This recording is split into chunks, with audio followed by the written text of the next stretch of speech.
जय हिंद स्टूडेंट्स, आप सभी का स्वागत है हमारे YouTube channel Career Point Nawada में। मैं हूं जयशंकर झा।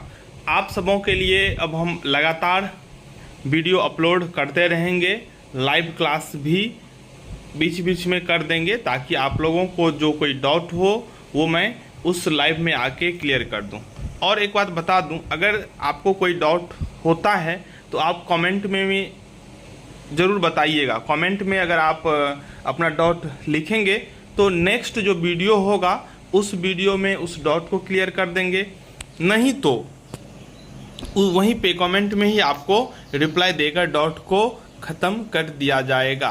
तो आप लोग इस चैनल के माध्यम से जो क्लास 10th है, क्लास 10th का संपूर्ण प्रिपरेशन, 10th का कंप्लीट प्रिपरेशन आप हमारे साथ कर सकते हैं। आपको कुछ करना नहीं है और आपको कुछ देना भी नहीं है, बस आपको चैनल को सब्सक्राइब कर लेना है और बेल आइकन आप लोग समझ ही रहे हैं, उसको आप ऑल नोटिफिकेशन ऑन कर दीजिएगा ताकि कोई वीडियो अगर हम अपलोड करें तो आप तक सबसे पहले पहुंच जाए। हाँ, मैं आज से स्टार्ट कर रहा हूं वीडियो अपलोड करना, तो स्टार्टिंग में आप लोगों से मुझे बस इतना मदद चाहिए जो इस वीडियो को अपने फ्रेंड्स तक एक बार ज़रूर शेयर कर दें। यानी कि आपके क्लास में जो बच्चा पढ़ रहा है उस बच्चा तक इस वीडियो को ज़रूर एक बार आप सेंड कर दें। उन्हें अच्छा लगेगा तो जुड़ के पढ़ेगा, अच्छा नहीं लगेगा तो वो इस वीडियो को इस चैनल पे दोबारा नहीं आएगा। तो आपसे एक छोटा सा रिक्वेस्ट, जिसमें आपको कोई कुछ खर्चा नहीं है, बस इस वीडियो को आप अपने फ्रेंड्स तक क्या करें, शेयर कर दें। तो आप लोग जानते हैं जो इतिहास का जो पहला चैप्टर है वो है यूरोप में राष्ट्रवाद। ये बहुत इम्पोर्टेंट चैप्टर है। यूरोप में राष्ट्रवाद ये बहुत महत्वपूर्ण चैप्टर है और इस चैप्टर से लगभग 2-3 ऑब्जेक्टिव निश्चित रूप से एग्ज़ाम में पूछे जाते हैं, सब्जेक्टिव भी होते हैं। तो अभी हम आप लोगों को ऑब्जेक्टिव करवा रहे हैं, फिर ऑब्जेक्टिव के बाद सब्जेक्टिव कराएंगे। हर विषय, चाहे वो मैथमेटिक्स हो, एसएसटी हो, साइंस हो, हिंदी, मैथिली, सबका प्रिपरेशन होगा। बस आप लोग इस चैनल के माध्यम से जुड़ जाइए। तो चलिए शुरू करते हैं। यह जो चैप्टर है, एक बात और बता दूं, जो इस चैप्टर में सबसे पहले जो बुक का VVI क्वेश्चंस है वो मैं आपको करवा देता हूँ। बुक कौन? बिहार बोर्ड का। बिहार बोर्ड का जो किताब है, बिहार बोर्ड के किताब में जो ऑब्जेक्टिव दिया हुआ है वो 100% एग्जाम में उसी में से क्वेश्चंस पूछा जाता है।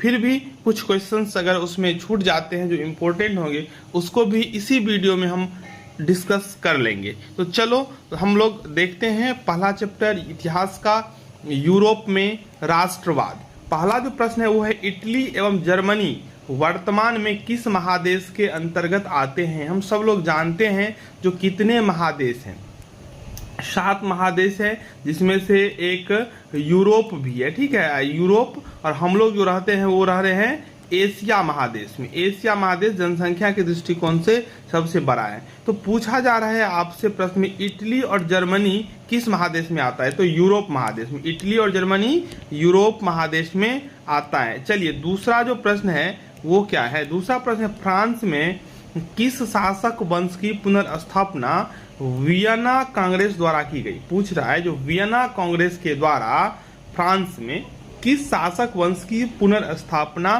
की गई? तो जो राजवंश का स्थापना हुआ था वो था बुर्बो राजवंश। ठीक है, बुर्बो राजवंश। देखिए क्वेश्चंस इसमें से 2-3 और बन सकता है। पहला, बुर्बो राजवंश की स्थापना किनके द्वारा किया गया? तो वियना कांग्रेस हो जाएगा इसका उत्तर। ये बुर्बो राजवंश कहाँ है? तो कहाँ है? फ्रांस में। ठीक है, तो ये क्वेश्चंस बनता है, हम आपको डिटेल्स में समझाते भी जा रहे हैं। लास्ट में आप जरूर कमेंट करके बताइएगा जो आपको कैसा लगा। आपका कमेंट हमको वीडियो और बनाने के लिए प्रेरित करेगा और लगातार आप लोगों के लिए हम वीडियो बनाते रहेंगे। अगला प्रश्न है, मेजिनी का संबंध किस संगठन से था? तो मेजिनी का संबंध जो था वो कार्बोनारी संस्था से था। मेजिनी के बारे में, गैरीबाल्डी के बारे में हम सब्जेक्टिव भी डिटेल्स में आपको समझाएंगे। अभी बस ऑब्जेक्टिव पे बात कर रहे हैं। मेजिनी का संबंध किस संगठन से था? कार्बोनारी। हाँ, एक बात और बता देता हूँ, जैसे जैसे आपको हम ऑब्जेक्टिव करवाते जाएंगे वैसे वैसे आपको हम टेस्ट भी लेंगे। एक प्रॉपर पढ़ाई जो होता है, जो आप कोचिंग संस्थान में जाके पढ़ते हैं, वैसा फीलिंग हम आपको देने वाले हैं, ठीक है। तो टेस्ट भी होगा, तो आपको वहाँ पे प्रश्न डिस्प्ले पे आएगा, आपको वहाँ पे उत्तर देना होगा। तो इससे ये पता चलेगा जो आपको कितना फ़ायदा पहुँचा है और आपने कितना समझा है, ठीक है। इसलिए आप कमेंट करके ज़रूर हमको ये इन्फॉर्म कर दीजिएगा कि कितने बच्चे इस वीडियो को देख रहे हैं। अगला है, इटली एवं जर्मनी के एकीकरण के विरुद्ध कौन था? मतलब कौन नहीं चाहता था जो इटली और जर्मनी का एकीकरण हो? एकीकरण का मतलब होता है दोनों में दोस्ती हो, या कौन नहीं चाहता था? तो ऑस्ट्रिया ये बात नहीं चाहता था जो इटली और जर्मनी का एकीकरण हो जाए। तो इटली और जर्मनी के एकीकरण के विरुद्ध कौन था? विरोध में कौन था? तो आंसर हो जाएगा ऑस्ट्रिया। चलिए अगला जो प्रश्न है वो है, कॉन्ट काबुड़ को विक्टर इमैनुअल ने किस पद पर नियुक्त किया था? कॉन्ट काबुड़ को विक्टर इमैनुअल ने कुछ महत्वपूर्ण पद दिया था, वो पद कौन सा था? तो वो पद था प्रधानमंत्री का, प्राइम मिनिस्टर।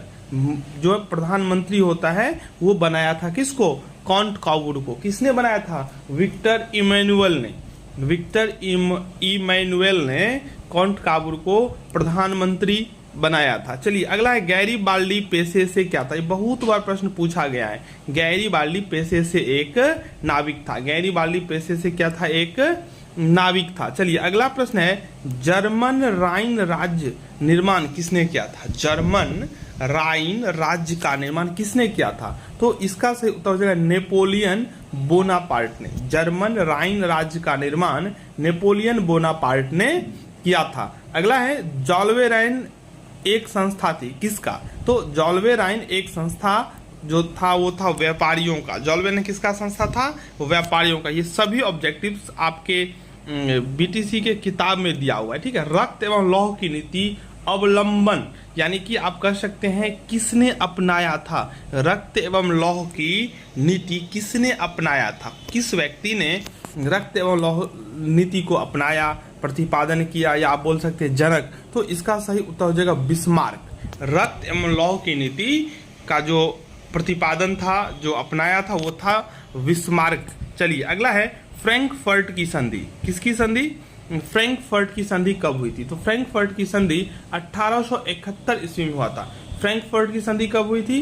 1871 ईस्वी में फ्रैंकफर्ट की संधि हुई थी। चलिए आगे है, यूरोप वासियों के लिए किस देश का साहित्य एवं ज्ञान विज्ञान प्रेरणा स्रोत रहा? यूरोप वासियों के लिए। यूरोप वासियों का मतलब हो गया यूरोप में रहने वाले लोग। यूरोप वासियों के लिए किस देश का, मतलब किस देश का, कोई ऐसा देश होगा जहाँ का साहित्य और ज्ञान विज्ञान उनके लिए प्रेरणा स्रोत रहा। प्रेरणा स्रोत का मतलब होता है जिसको देखकर सीखना, जिसको फॉलो करना। तो ये थे यूनान। यूनान का जो है साहित्य और ज्ञान विज्ञान का प्रभाव यूरोपवासियों पर पड़ा। चलिए अगला जो प्रश्न है 12वां, 1829 की एड्रियानोपुल की संधि किस देश के साथ हुआ था? तो एड्रियानोपुल की संधि तुर्की के साथ हुआ था। 1829 ईस्वी की एड्रियानोपुल की संधि किस देश के साथ हुआ था? तो इसका राइट आंसर हो जाएगा तुर्की। चलिए अब हम लोग देखते हैं किताब से हटकर कुछ महत्वपूर्ण ऑब्जेक्टिव्स। मेजिनी का संबंध किस संगठन से था? तो कार्बोनारी संगठन था। आगे है, जॉल्वे राइन एक संस्था थी, तो व्यापारियों की आपको पहले ही पढ़ा दिया गया था। आगे 1829 की एड्रियानोपुल की संधि तो तुर्की के साथ हुआ था। आगे कॉन्ट काबुड़ को विक्टर इमैनुअल ने किस पद पर नियुक्त किया था? तो प्रधानमंत्री के पद पे। गैरीबाल्डी क्या था? तो एक नाविक था। जॉल्वे राइन राज्य निर्माण किसने किया था? नेपोलियन बोनापार्ट ने। आगे है, यूरोप में राष्ट्रवाद की पहली स्पष्ट अभिव्यक्ति कब हुई? यूरोप में राष्ट्रवाद की पहली स्पष्ट अभिव्यक्ति तो 1789 की फ्रांसीसी क्रांति के साथ यूरोप में राष्ट्रवाद की पहली स्पष्ट अभिव्यक्ति दिखाई दिया था। अगला प्रश्न है, यूरोप का मरीज किसे कहा जाता है? यूरोप का मरीज तुर्की को कहा जाता है। यूरोप का मरीज तुर्की को कहा जाता है। आगे है, मेटरनिक का पतन किस वर्ष हुआ था? मेटरनिक का पतन किस वर्ष हुआ था? तो मई 1848 ईस्वी में, मई 1848 ईस्वी में जो था मेटरनिक का पतन हो गया था। अगला है, फ्रांस में किस शासक वंश की पुनर्स्थापना वियना कांग्रेस द्वारा की गई थी? फ्रांस में किस शासक की पुनर्स्थापना, ये आपको पहले ही बताया गया है, बुर्बो राजवंश। आगे है, इटली और जर्मनी के, ये भी आपको समझा दिया गया, इटली और जर्मनी के किस महादेश ये। चलिए, एक ये नया प्रश्न यहाँ पे है, किस युद्ध के बाद जर्मनी का एकीकरण पूरा हुआ? सीडान के युद्ध के बाद, सीडान के युद्ध के बाद जर्मनी का एकीकरण पूरा हो गया था। अगला जो महत्वपूर्ण प्रश्न है वो है, यंग यूरोप की स्थापना किसने की? तो यंग यूरोप की स्थापना मेज़िनी के द्वारा किया गया था। यंग यूरोप की स्थापना मेज़िनी के द्वारा किया गया था। आगे है, यंग इटली। तो यंग यूरोप और यंग इटली दोनों मेज़िनी के द्वारा ही स्थापना किया गया था। आगे है, सीडान का युद्ध कब हुआ था? तो सीडान का युद्ध 1870 ईस्वी में। Sedan, Frankfurt 1841, sedan 1870। नेपोलियन संहिता किस वर्ष लागू हुआ था? नेपोलियन संहिता 1804 में लागू हुआ था। नेपोलियन संहिता 1804 में लागू हुआ था। आगे है, वियना सम्मेलन कांग्रेस का अध्यक्ष कौन था? तो मेटरनिक था। वियना सम्मेलन का अध्यक्ष कौन था? मेटरनिक। वियना सम्मेलन का अध्यक्ष कौन था? मेटरनिक। अगला है, मेटरनिक व्यवस्था का उद्देश्य क्या था? तो मेटरनिक व्यवस्था का जो मुख्य उद्देश्य था वो था पुरातन व्यवस्था की पुनर्स्थापना करना। मेटरनिक व्यवस्था का उद्देश्य क्या था?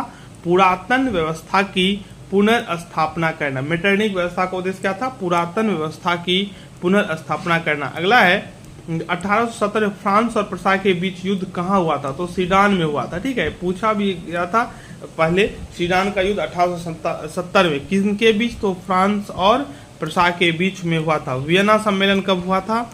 तो वियना सम्मेलन 1815 ईस्वी में हुआ था। वियना किस देश की राजधानी है? तो वियना जो है वो ऑस्ट्रिया की राजधानी है। क्रीमिया का युद्ध किस वर्ष हुआ? तो क्रीमिया का युद्ध 1854 में हुआ था। ठीक है, चलिए, राष्ट्रवाद की अवधारणा का जन्म किस घटना से? तो फ्रांस की क्रांति। आपको ये क्वेश्चन पहले ही समझा। लाल कुर्ती का गठन, लाल कुर्ती गठन गैरीबाल्डी ने किया था। बहुत इंपॉर्टेंट प्रश्न है, लाल कुर्ती का गठन किसने किया? तो गैरीबाल्डी ने। अगला है, यूरोपीय सभ्यता का पालना। यूरोपीय सभ्यता का पालना किसे कहा जाता है? यूरोपीय सभ्यता का पालना यूनान को कहा जाता है। यूरोपीय सभ्यता का पालना किसको कहा जाता है? यूनान को। अगला है, वर्साई की संधि कब हुई? वर्साई की संधि कब हुई?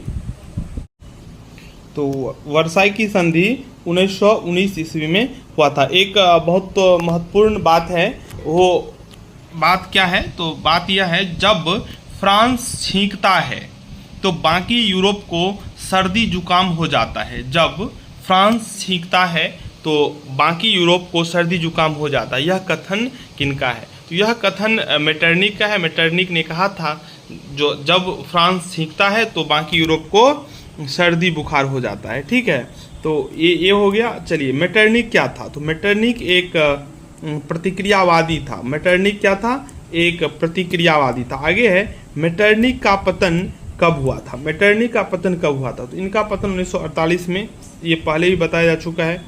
बिस्मार्क क्या था? तो एक कूटनीतिज्ञ था। बिस्मार्क क्या था? तो एक कूटनीतिज्ञ था। अगला है, इटली एवं जर्मनी के एकीकरण के विरुद्ध ऑस्ट्रिया, बहुत बार आ चुका है, आप लोगों को याद होगा।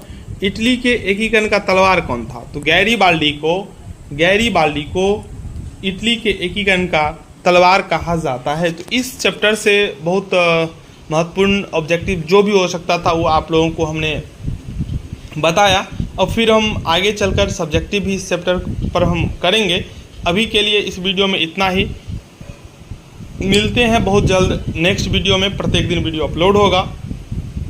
एक टाइमिंग फिक्स कर लेंगे। टाइमिंग आप लोग ही कमेंट करके बताइए कौन सा टाइम में वीडियो अपलोड करूं, ताकि आप लोग अधिक से अधिक उस टाइम पे उस वीडियो को देख सकें।